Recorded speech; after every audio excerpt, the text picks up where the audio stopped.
Prophecy, the shadow in the mirror. When Emma inherited her grandmother's house, she hadn't expected to feel so uneasy.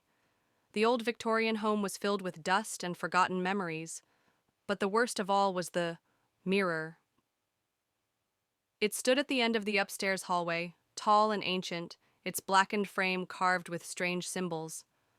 The glass had a murky, warped quality, as if something inside it was trying to get out. The first time she noticed something was off, it was small. She was walking past the mirror one night when she saw one movement, but she hadn't moved. Her reflection lingered for just a moment too long after she had passed. She froze, staring into the glass. Her reflection was normal, but something about it felt wrong. The eyes. They seemed darker, almost hollow. Shaking it off, she went to bed, but that night she had a nightmare. In the dream, she stood before the mirror. Her reflection wasn't mimicking her movements. Instead, it stared at her. Then slowly, ever so slowly, it began to smile, a wide, grotesque grin that stretched too far across its face. Then it raised a hand and tapped on the glass. Tap, tap, tap. Emma jolted awake, her heart hammering, but the tapping hadn't stopped. She turned toward the hallway. The sound was coming from the mirror.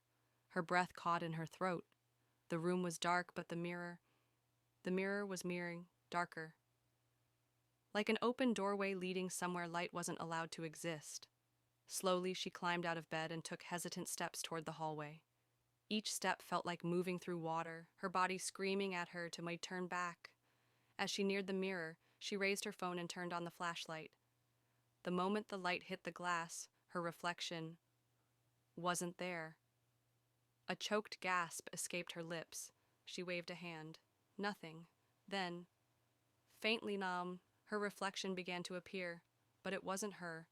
The thing in the glass looked almost like her, but its skin was ashen, its eyes were black pits, and its grin, that terrible, impossible grin.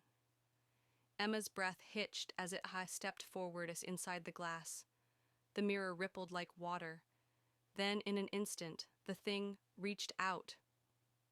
Hands, too many hands, shot out from the mirror and grabbed her. They were ice cold, pulling, yanking her toward the glass. She screamed, thrashing, but the grip was inhumanly strong. Her reflection laughed, a dry, raspy sound that scraped against her ears. You shouldn't have looked. With one final pull, Emma was dragged inside. The house fell silent. The next morning, everything appeared normal. The mirror stood undisturbed at the end of the hallway, but if you looked closely, you'd see something inside.